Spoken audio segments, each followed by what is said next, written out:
अभिव्यक्ति 4 तरह से होता है। तो इसको हम शॉर्टकट में जैसे सुने तो सुबोपली हम लोग एक छोटा सा वर्ड रख लिए हैं, सुबोपली, सुनना, बोलना, पढ़ना और लिखना। ठीक है, जो हमारी भाव की अभिव्यक्ति होता है वो हमारा भाषा है। भाषा के माध्यम से ही हम अपने भाव की अभिव्यक्ति करते हैं। ठीक है, ये हम 4 तरह से करते हैं, बोलकर, सुनकर, पढ़कर और लिखकर। ठीक है, और इसमें एक क्वेश्चन और एराज होता है कि हमारा इसमें बोलना 4 तरह का जो हम बताए हैं अभी आपको, बोलना, सुनना, पढ़ना और लिखना, इसमें हम 2 तरह का, एक होता है प्राथमिक कौशल, दूसरा होता है द्वितीय कौशल। ठीक है, तो प्राथमिक कौशल को कहा जाता है ग्राहक रिसीविंग, और दूसरा जो हमारा द्वितीय कौशल होता है उसको कहा जाता है प्रोडक्टिव। ठीक है, तो अब कोई बता सकेगा कि हमारा फर्स्ट प्राइमरी कौन है और सेकेंडरी कौन है? प्राथमिक कौशल किसको कहा आपने? जो ग्राहक है, रिसीव करे। ठीक है, जो रिसीव करे। ठीक है। तो रिसीव किससे करेंगे आप? 4 कौशल में दोनों को बांटिए सर। तो क्या होगा सुनना और पढ़ना ये दोनों रिसीविंग में आ जाएगा। हाँ जी सर, तो जिसको ऐसे हम शॉर्टकट में इसको हम पस के नाम से, पस, प से पढ़ना, स से सुनना, ये हमारा हो गया रिसीविंग कौशल। ठीक है, और प्रोडक्ट कौशल की बात करें, प्रोडक्टिव कौशल की बात करें तो हमारा बोलना और लिखना, जिसको हम बल से इंडिकेट, मतलब एक शॉर्ट फॉर्म में रखे हैं। बोलना, बल जो हमारा है वो प्रोडक्टिव कौशल, प्रोडक्टिव स्किल्स है, और पस जो हमारा है वो रिसीविंग है। ठीक है, याद करने के लिए रख लिया थोड़ा सा। ठीक है सर, अब हम बात करें कि जो हिंदी हमारा भाषा है वो राजभाषा है कि राष्ट्रभाषा है, शुभ बताइए। राजभाषा है। राजभाषा, ठीक है। और इसमें अगर इसी राजभाषा में अगर स जुट जाए, जैसे स राजभाषा क्वेश्चन देता है इस तरह से कि हमारा राजभाषा कौन सा है, तो ठीक है, तो क्या बोलिएगा? सह राजभाषा का मतलब क्या हुआ? जो भाषा के साथ जुड़ा हुआ हो। अंग्रेजी हो गया सर, अंग्रेजी। जैसे ही स जुट जाए, अदर लैंग्वेज हो जाएगा हमारा, तो राजभाषा हमारा हिंदी है और स राजभाषा हमारा अंग्रेजी है। ठीक है, यहाँ तक आ गए। अब बात करें कि हमारा जो संविधान है, हमारा संविधान की कितने भाग में हिंदी का जो अनुच्छेद है, कितना भाग में हिंदी का उल्लेख किया जिसमें राजभाषा घोषित किया गया है, तो हमारा 17वां भाग है। ठीक है, हमारा 17वां भाग है, जिसके अनुच्छेद 343, ठीक है, और 351, इसमें हमको हिंदी भाषा को राजभाषा घोषित किया गया। 343 और 351 अनुच्छेद में। ठीक है, अनुच्छेद में, और 17वां भाग में सब भाग बांटा हुआ है। ठीक है, भाग 2 में नागरिकता से संबंधित, भाग 1 में कुछ और भाग, तो ये हमारा 17वां भाग है। हिंदी की बात करें तो हमारा 17वां भाग है, जिसमें हम अनुच्छेद यानी आर्टिकल 343 और 351 जो है, उसमें हमारा हिंदी को राजभाषा घोषित किया गया। ठीक, अब एक चीज बताइए कि ये इसका संवैधानिक दर्जा कब मिला था? तो 14 सितंबर को 1949 को हिंदी को संवैधानिक दर्जा प्राप्त हुआ था। इसीलिए हिंदी दिवस हम कब मनाते हैं? 14 सितंबर को हम हिंदी दिवस मनाते हैं।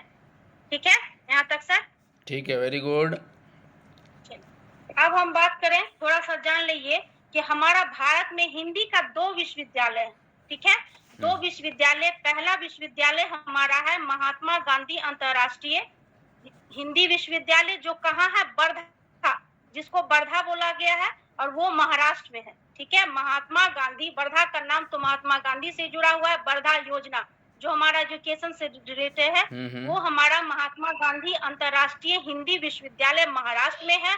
और दूसरा अटल बिहारी वाजपेयी विश्वविद्यालय भोपाल में है। 2 गो हमारा हिंदी विश्वविद्यालय 2 है, एक महाराष्ट्र में, दूसरा भोपाल में। ठीक है, ठीक है। अब आगे चलते हैं। अब एक चीज और हम बता रहे हैं कि ये जो हमारा अटल बिहारी वाजपेयी जो थे, वो सबसे पहले विदेश में हिंदी में भाषण देने वाले जो हैं, वो अटल बिहारी वाजपेयी है, जो USA में हिंदी में भाषण दिए थे। ठीक है, ये भी थोड़ा सा लगा इम्पोर्टेंट, उसको राइट डाउन कर लिए थे सर। ठीक है, और फिर हम बात करते हैं कि हिंदी साहित्य का जो काल विभाजन है, हमारा काल विभाजन कितना है? 4 में बांटा गया है। किसमें? एक आदिकाल, पूर्व मध्यकाल, उत्तर मध्यकाल को बांटा गया है? हिंदी, हमारा हिंदी साहित्य का जो काल विभाजन है, साहित्य का काल है ना? हाँ, ठीक है। 4 तरह से 4 भाग में बांटा गया है। ठीक है, नामकरण भी किया गया है 4 तरह से। तो पहला है आदिकाल, दूसरा है पूर्व मध्यकाल, तीसरा है हमारा उत्तर मध्यकाल और चौथा है हमारा आधुनिक काल। ठीक है, तीसरा कौन सा है? अब हम तीसरा उत्तर मध्यकाल, चौथा आधुनिक काल। ठीक है। ठीक है, अब एक चीज और, जैसे आदिकाल, तो आदिकाल का ईस्वी कब से कब तक है, तो इसको वीर गाथा काल कहा है। किसको? आदिकाल को डैश दीजिए और लिखिए उसमें वीर गाथा काल। 1950 से 1975, सॉरी 10 से 50 से 1375 तक। ठीक है, वीर गाथा काल, जिसको आदिकाल में वीर गाथा काल आता है, जो 1050 से 1375 तक है। और फिर दूसरा हमारा आता है पूर्व मध्यकाल, जो भक्ति काल, जिसको भक्ति काल कहा जाता है, 1375 से 1700 ईस्वी तक। 1375 से 1700 ईस्वी तक। 1700, ठीक है। 1700। फिर उत्तर मध्यकाल आता है, जिसको रीतिकाल कहा जाता है, वो 1700 से 1900 रीति? तक है। जी सर, रीतिकाल, रीतिकाल, ठीक उत्तर है। मध्यकाल। 1700 और से फिर हमारा 1700 से 1900 ईस्वी तक। ठीक है। ठीक है, और आधुनिक काल, अब हमारा आता है चौथा आधुनिक काल, जो गद काल कहा जाता है, और 1900 से आज तक चल रहा है। तो मेरे ख्याल से जो भक्ति काल है, जहाँ पर सूरदास मिलेंगे हम लोग को, जहाँ पर कालिदास हाँ, मिलेंगे, ठीक है, तुलसीदास मिलेंगे, भक्ति काल। ठीक है, ये भक्ति काल से रिलेटेड होगा। भक्ति काल से हो गया। ठीक है। रीति ठीक है काल में सर। कुछ एग्जाम्पल बता दो, आइडिया है तो। रीतिकाल को सर इसलिए नहीं किए थे कि इससे आगे नहीं पूछता है सर, समझे? ठीक है। आपको बस वर्ण, व्यंजन, मान, महाप्राण, अलंकार, समास ठीक है, और ठीक है, आपको चलो हमने आइडिया सबसे सोचा पहले कि कुछ पता चल जाए तो ठीक है, वो याद करने में आसानी हो जाता है। पता तो कर सकते हैं सर, लेकिन जैसे वीर गाथा काल में भी हमको लगता है कि कौन लोग होंगे जहाँ पर सर, इसमें विश्वनाथ प्रसाद मिश्र ने जो है वीर गाथा काल का, विश्वनाथ प्रसाद मिश्र जो था, वो डॉक्टर गियर्सन ने इनको वीर गाथा आदि काल को चरण काल कहा था। इसका नाम जो नामकरण हुआ था गियर्सन के द्वारा किया गया था। अच्छा, चलिए ठीक है। चलिए ठीक है सर, इससे आगे नहीं बढ़े क्योंकि जरूरत नहीं था। ठीक। अब एक और इम्पोर्टेंट चीज देख लेते हैं, वर्ण पे आ जाते हैं। हमारा वर्ण क्या है और व्यंजन क्या है, ज्यादा लोग सब जान ही रहे होंगे, फिर भी थोड़ा सा बताते हैं इसमें। देखिए, वर्ण जो हमारा है, भाषा की सबसे छोटी इकाई जो होती है वो हमारा ध्वनि है, जिसको हम वर्ण कहते हैं। ठीक है, और वर्णों के व्यवस्थित समूह को हम वर्णमाला कहते हैं। जो वर्ण है उसका व्यवस्थित समूह जो हो जाएगा तो वो वर्णमाला कहलाएगा। अब हम बात करें कि हमारे कुल कितना वर्ण है और कितना व्यंजन है। ठीक है, किसी को आइडिया?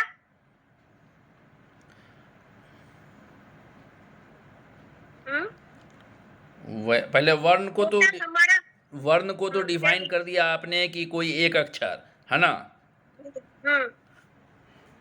तो एक अक्षर टोटल जितना हमारा वर्ण और व्यंजन जो होता है ना, तो वो हमारा वर्ण जो होता है 11 होता है, व्यंजन 33 होता है। बस इतना जान 44 हो गया। से य तक का कहानी है, अ से य तक का कहानी है। अ जितना आया उसमें 11 जोड़ लीजिए, 11 आ जाएगा, वो हमारा हो गया स्वर्ण।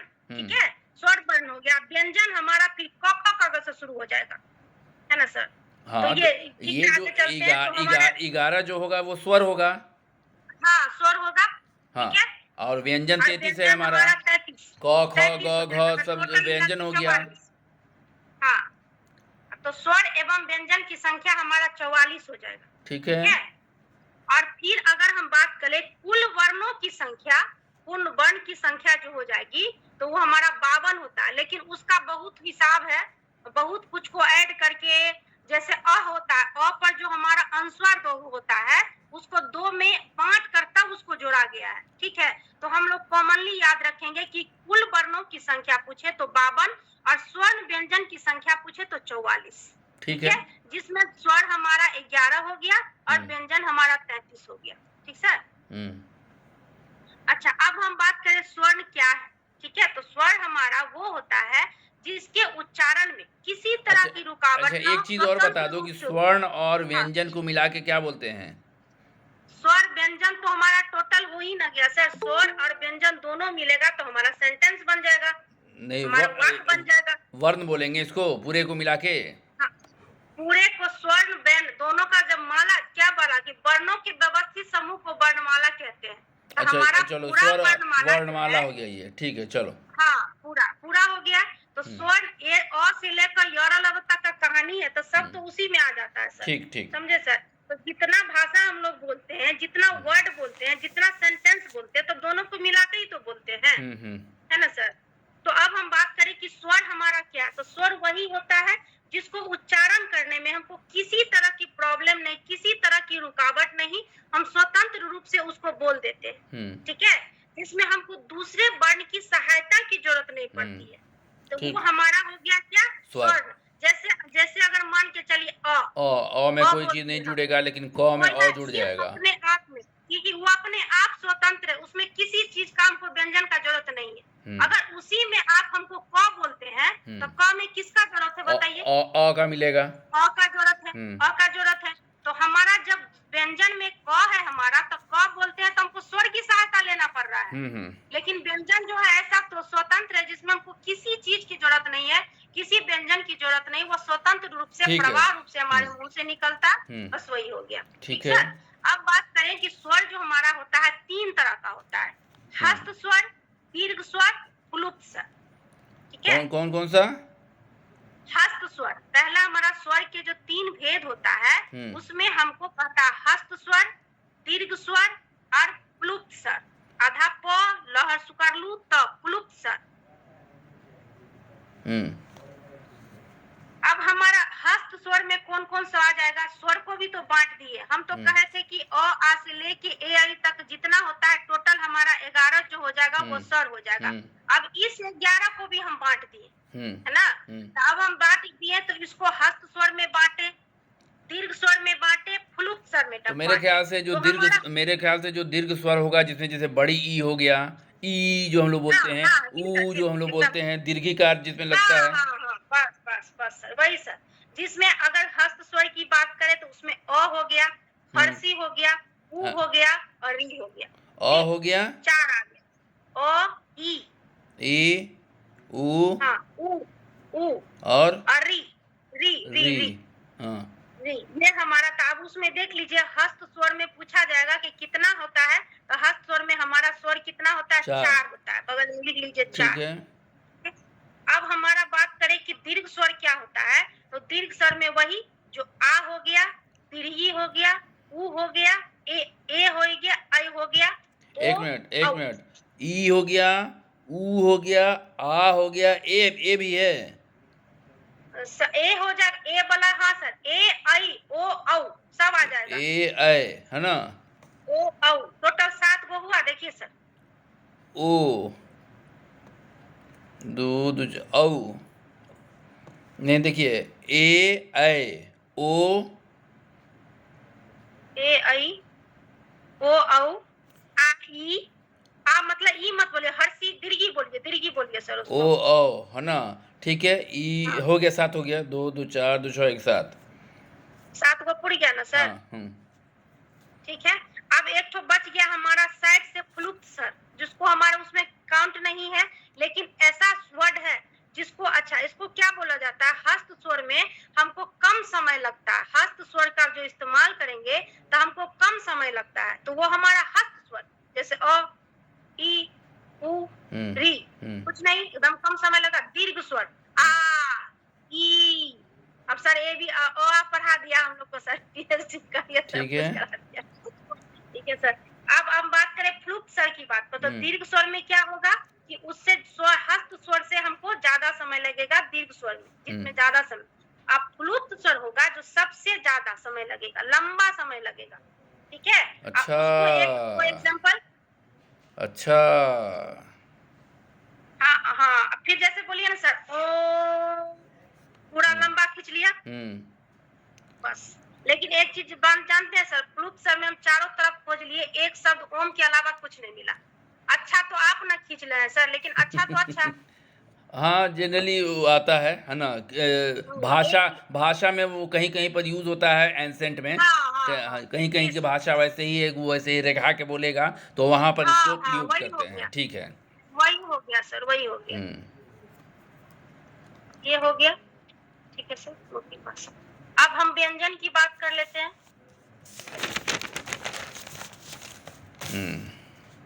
व्यंजन में हम बोलेंगे कि जिन वर्णों की सहायता में हमको स्वर्ण वर्ण की जरूरत पड़ती है, वो हमारा क्या हो जाएगा, व्यंजन होगा। जिसमें वायु में रुकावट होती है, जिसमें हमको बाधा आता है, जिस वर्ड को इस्तेमाल करने में, यूज करने में, बोलने में हमको कोई वायु निकलता है और रुकावट, जैसे आ बोल दिए, कुछ वायु निकला हमारे मुंह से और कुछ रुकावट हुआ, और जिस वर्णों की सहायता करते समय हम स्वर्ण वर्ण की सहायता ली जाती है, उसको हम व्यंजन कहते हैं। ठीक है, ठीक है। अब व्यंजन हमारा 3 प्रकार का होता है, स्पर्श व्यंजन, अंतस्थ व्यंजन और उष्ण व्यंजन। स्पष्ट, स्पर्श टच वाला स्पर्श व्यंजन, स्पर्श है ना? हाँ। ठीक है, दूसरा अंतस्थ व्यंजन, अंतस्थ व्यंजन, अंत लिखते हैं ना, अंत आधा स अथ, अंतस्थ। हस्त, और फिर हो गया तीसरा हमारा उष्ण व्यंजन, उष्ण मीन्स गर्म हवा, गर्म। ठीक है, ठीक है, तो ये हमारा हो गया उष्ण व्यंजन। 3 तरह का हो गया। तो स्पर्श व्यंजन कौन सा होता है, जिन वर्णों की उच्चारण करते समय हमारा जीभ, मुंह, तालु, कंठ, दांत सब कुछ स्पर्श करे। जीभ, मुंह, तालु, कंठ, होंठ भी होगा, दंत, हाँ सर, सब कुछ, सब टोटल चीज, मुंह, तालु सब स्पर्श करेगा। ठीक है, स्पर्श व्यंजन, कंठ वो भी हमारा होगा, स्पर्श व्यंजन कंठ भी होगा, हाँ, कंठ भी हो जाएगा, सब कुछ हो जाएगा। कहाँ से स्पर्श करता है, सवाल तो पूछते ही है, कोई कोई वर्ड दे देता है कि कहाँ से इसका स्पर्श है। हाँ हाँ, और ये भी पूछेगा सर, जैसे है ना कि क ख दे देगा, कहेगा कि ये कौन सा है, मतलब ये क वर्ण जो होता है हमारा, वो किस में टच, कौन सा वर्ण, मतलब कंठ में टच करता है कि तालु में करता है कि दंत में करता है, तो इसका भी हम लिखा देंगे सर। अब उसके बाद हमारा क्या बच गया सर, अंतस्थ। ठीक है, हाँ, तो अंतस्थ व्यंजन में लिख लीजिए सर, जिन व्यंजन का उच्चारण करते समय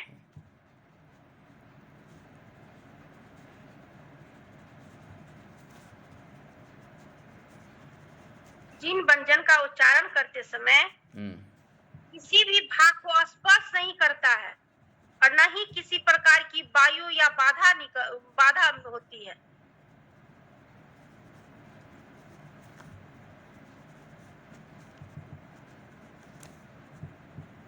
जैसे य, र, ल, व।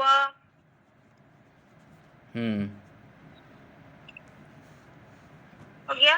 इसको हम बांट देंगे ना सर तो क्लियर हो जाएगा, कैसे कैसे बांटेंगे ना चारों में तो क्लियर हो जाएगा। जैसे हम स्पर्श व्यंजन बोले ना सर, तो स्पर्श व्यंजन जो है उसमें भी आपको एक आता है कंठस्थ व्यंजन, एक होता तालव्य व्यंजन, एक होता मूर्धन्य व्यंजन, एक होता दंत व्यंजन, एक होता ओष्ठ व्यंजन। जितना तरह का लिखा है ना, उसको अगर हम सबको बांट दें, जैसे हम ऐसे जानिए ना सर, क वर्ण, च वर्ण, हाँ, कवर्ग हो गया, चवर्ग हो गया, तवर्ग हो गया, पवर्ग हो गया, यही ना। हाँ, तवर्ग जितना 2 2 4 1 5 हुआ ना सर, तब 5 25 टोटल हमारा 25 हो गया। हम अगर सबको जोड़ दें तो हम 25 वर्गों में बांटा गया है, जिसमें हमारा क वर्ग हो गया, च वर्ग होगा, त वर्ग, थ वर्ग, प वर्ग। ठीक है, तो ये हमारा क वर्ग जो होता है, क वाला जितना क, ख, ग, घ, र, ये हमको आप लिख लीजिए साइड में कंठस्थ व्यंजन। देख बोलिए आप, क से बोलिएगा तो कंठ से निकलेगा आपको, ख, ग, कौन कौन सा सब कंठ से निकलेगा। क वर्ग को डाल लीजिए सर डैश देके कंठस्थ व्यंजन, कंठ मतलब कंठ से निकलेगा ना, ये कंठ से बोलने वाला, कंठ से बोलने वाला। ठीक है। च वर्ण में डाल लीजिए तालव्य, यानी तालु से जो टकराएगा, तालु से। तो च वर्ण को तालु से रख लीजिए, च टकराया। हमारा त वर्ण जो हो गया वो मूर्धन्य से, यानी मतलब पीछे का जो मूर्धन्य होता है हमारा, पीछे जो होता है पीछे वाला, वही जैसे ट कुछ आवाज किया, पीछे से ठ कुछ आवाज किया, बस इस तरह से हो गया। अब फिर हो गया सर त वर्ण, जिसको दांत, त बोलिए, दांत में सटेगा ऑटोमेटिक। नहीं देख, च के बाद क्या लिया, च के बाद क्या लिया, मुर्गा वाला कौन सा था, मूर्धन्य वाला हो गया सर ट। अच्छा ट है ना, हाँ, ट, ठ, ड, ढ, न। अब तो वाला को रखिए दांत से, तो बोलिएगा तो दांत से, देखिए दांत टकराता है आपका। तो हो गया। अब प वर्ग हमारा हो गया ओष्ठ से, जब प बोलिएगा तो होंठ हमारा राउंड होगा, राउंड गोल हो जाएगा, तो हमारा वो जगह प वर्ग है ना सर। इसको थोड़ा सा और लिखा देते हैं, नहीं तो सब घिचमिच हो जाएगा। नहीं ठीक है, ये कल भी बता क्लियर है। इसीलिए अलग अलग कर दिए सर। देखिए सर, अब आप बताइए, इसमें हमारा सब बांट दिए हमको, कितना हो गया, 25 हो गया, है ना सर। 25। अब हम बात करें 25 और 4, 25 और 4 4, 25 और 4 29, 29 4 33। देखिए सब आ गया, 4 और 4 8। ठीक है। अब फिर अंत व्यंजन जो हम बोले सर, अंतस्थ व्यंजन जो बोले, उसमें हमारा देखिए क का कहानी खत्म। स्वर में हम अ से लेके ए आई तक डाल दिए आपको, वहां खत्म। ठीक है। अब क का कहानी आपको हम प तक लाके खत्म कर दिए। ठीक है। तो किस में ला दिए आपको, स्पर्श व्यंजन में ला दिए। अब हमारा बच गया क्या, अंतस्थ व्यंजन और उष्ण व्यंजन, दो गो बच गया, है ना। अब यरलवो को कहाँ रखिएगा, तो यरलवो को इसमें रखिए, अंतस्थ व्यंजन में रखिए। अंतस्थ में तो जिसमें हमारा य र ल व 4 गो मात्र रखिए इसमें। ये कहीं टच करेगा ही नहीं। हाँ, ये किसी को नहीं टच करेगा, इसीलिए य र ल व। हाँ ठीक है, इसको रख लीजिए इसमें। ठीक है। तो ठीक है। तुरंत हमको कोई बाधा नहीं, तो ये फटाक से निकल 25 जाता 4 है। 29 हो गया, अभी भी हम लोग के पास 4 बचा हुआ है। हाँ, 4 बचा हुआ है। तो 4 हमारा, इसको रख उष्ण व्यंजन में जोड़िए। उष्ण, हाँ, उष्ण व्यंजन जो हमारा हो गया, तो उसमें जोड़ लीजिए। वैसे व्यंजन को कहते हैं जिसके उच्चारण करते समय जो वायु होती है वो तेज गति, उष्ण मीन्स तो होता ही है सर गर्मी, यानी वायु, हमारे मुंह से जो वायु निकला तेज गति में, वो हमारा उष्ण व्यंजन होता है। उष्ण मीन्स गर्म, वायु मीन्स वायु। ठीक है। तो उष्ण वायु यानी हमारा गर्म वायु जो हमारे मुंह से निकलता है, इसको उच्चारण करते समय में, वो हमारा उष्ण व्यंजन होता है। जैसे तलब्ध स, मूर्धन्य स, दंत स, ह। तलाबे स, मूर्धन्य स, दंत स और ह। ठीक है, हो गया। अब कितना पूरी है सर, 25 4 29, 4 33 हो गया, 33। खत्म कहानी वहाँ का। अब एक तो बचता है हमारा। अब तो आपको हम तलब्ध स तक पूरा ओआ का कहानी हो गया, जो ह तक पहुंच गया। अब मेरा बच क्या गया, छत्र ज्ञ, यह बच गया। उसको डालिए संयुक्त व्यंजन में।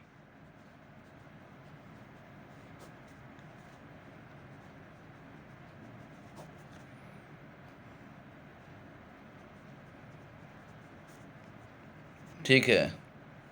अब संयुक्त व्यंजन में हमारा आता है छत्रज्ञ।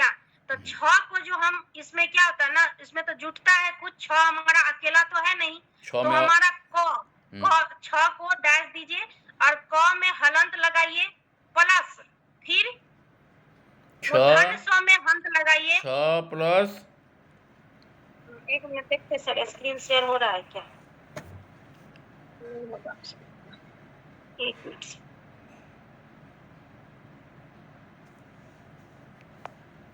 जैसे सर बोले ना, छ दिख रहा है सर स्क्रीन, ठीक है, दिख रहा है।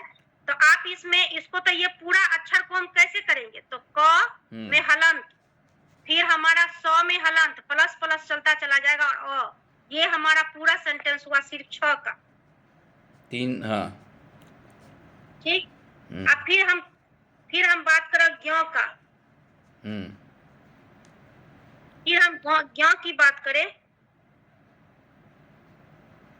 ज्ञ को हम कैसे तोड़ेंगे, तो हमारा ये हो जाएगा हलंत प्लस यो वाला यो प्लस अ, ये हमारा पूरा सेंटेंस से हमारा ग बना, यो ज्ञ वाला बना। त्र का, आप त्र का बताते हैं सर, एक मिनट। अब बच गया हमारा त्र बचा। त्र को हम करेंगे तो प्लस र हलंत प्लस अ। हलंत का मतलब होता है पूरा नहीं, हम आधा की बात करते हैं, इसीलिए हम अ लगाते हैं, क्योंकि हम बताए थे कि स्वर का जब भी व्यंजन का यूज करेंगे तो हम स्वर का यूज करेंगे। तो स्वर हमारा आ रहा है, बिना स्वर का व्यंजन हो ही नहीं सकता। तो ये हो गया। अब क्या बच गया सर, हो गया? हाँ, एक हो गया सर, एक बच गया, यह स्र बच गया सर, स्र। श्र, हाँ,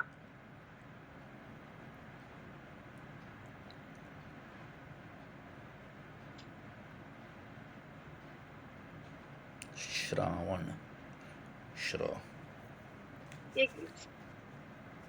अब हमारा बच गया क्या, स्र। हम्म, तो इसको हम स्र जो होगा हम्म, उसमें हम लिखेंगे क्या, डैश देके तालव्य श प्लस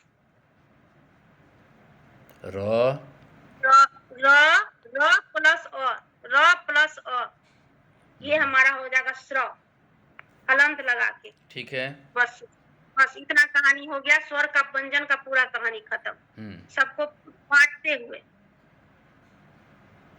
ठीक है सर? चलिए, बहुत बढ़िया, आगे। ठीक है स्वर सर, और बता व्यंजन हो गया। स्वर व्यंजन का कहानी खत्म हो गया सर। अब फिर बात करते हैं इसमें हिंदी वर्ड वाला, वो खत्म होगा। अब ये छोटा छोटा चीज है उसको छोड़ देते हैं। अब सीधे सर आते हैं सर इस पे। एक होता है सर हमारा इतिहास के आधार पर शब्द को जो बांटा गया है, क्या करें, छोड़ दे सर, सब लेफ्ट हो गया। छोड़ दे क्या कल के लिए? छोड़ सकती हैं, कोई दिक्कत नहीं है। लेफ्ट हो गया सर, 2-3 बच गया, बाकी सब चला गया। सब आ गया हिंदी। हिंदी के नाम पे सर। नहीं, हम तो हिंदी क्लास करवाएंगे, ठीक है। हाँ, हिंदी जानते हैं सर, हिंदी साइकोलॉजी में तो बहुत पढ़ चुके, लेकिन हिंदी बहुत देखो, जरूरी है। मेन है हम लोग का पेपर, फर्स्ट पेपर ही है, वही क्वालिफाई नहीं कि साइकोलॉजी में तो कोई नहीं रोकने वाला, हम जान रहे हैं। लेकिन फर्स्ट पेपर फंस गया तो सब फंस गया। जी सर, तो इतना बड़ा प्रिपरेशन के बाद कौन रोक सकता है सर? मेरे ख्याल से मुनि 9 बजे आप हाँ हिंदी सर। शुरू कीजिए और 9:30 में हाँ कंक्लूड सर, कीजिए, ठीक है। हाँ ठीक है सर, ठीक और सर। 9:30 से कर हम साइकोलॉजी शुरू करेंगे, ठीक है। जी सर। अब बहुत छोटा छोटा चीज है सर जो एकदम अननोन लगेगा, हिंदी पढ़े हुए कितना समय हो गया, मेरा तो और बहुत सब इम्पोर्टेंट है। हम तो बचपन में भी ठीक से नहीं पढ़ा हिंदी। कहिएगा ना सर, तो पीडीएफ वगैरह भी हम भेज देंगे, जो हमारा विपरार्थ शब्द होता है, मुहावरा